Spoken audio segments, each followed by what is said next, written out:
LCM and HCF டாப்பிக்கில் important question வந்து பார்க்கலாம். முதல் 10 இயல் எண்களால் மீதியின்றி வகுப்படக்கூடிய சிறிய எண் யாதுன்னு கேட்குறாங்க. இயல் எண்கள் அப்படின்னா 1லேருந்து ஸ்டார்ட் ஆகும். பட் இங்கே வந்து பார்த்திங்கன்னா நமக்கு வந்து முதல் 10 இயல் எண்கள் கேட்குறாங்க. அப்போ 1 to 10, இந்த 1 to 10க்கு மீதியின்றி வகுப்படக்கூடிய, அதாவது லாஸ்ட் வரைக்கும் நம்ம வந்து டிவைட் பண்ணணும். மீதியின்றி வகுப்படக்கூடிய சிறிய எண் யாதுன்னு கேட்குறாங்க. எல்சிஎம்மில் அதாவது எல்சிஎம் அண்ட் ஹெச்சிசிஎஃப் டாப்பிக்கில் சிறிய எண் அப்படின்னா எல்சிஎம் கண்டுபிடிக்கணும், பெரிய எண் அப்படின்னா ஹெச்சிசிஎஃப் கண்டுபிடிக்கணும். இங்கே நமக்கு சிறிய எண் தான் கேட்டிருக்காங்க, அதனால் நம்ம எல்சிஎம் கண்டுபிடிக்க போகிறோம். முதல் 10 இயல் எண்கள் 1 to 10க்கு நம்ம எல்சிஎம் கண்டுபிடிக்கணும்.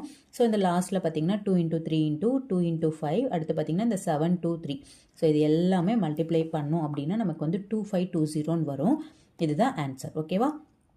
எல்சிஎம் அப்படின்னாலே நம்ம லாஸ்ட் நம்பர் வரைக்கும் தான் டிவைட் பண்ணுவோம்.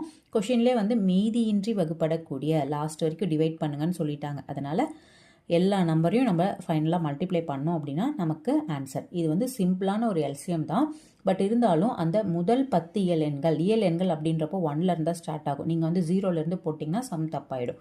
அதனால் அதை ஞாபகம் வச்சுக்கோங்க.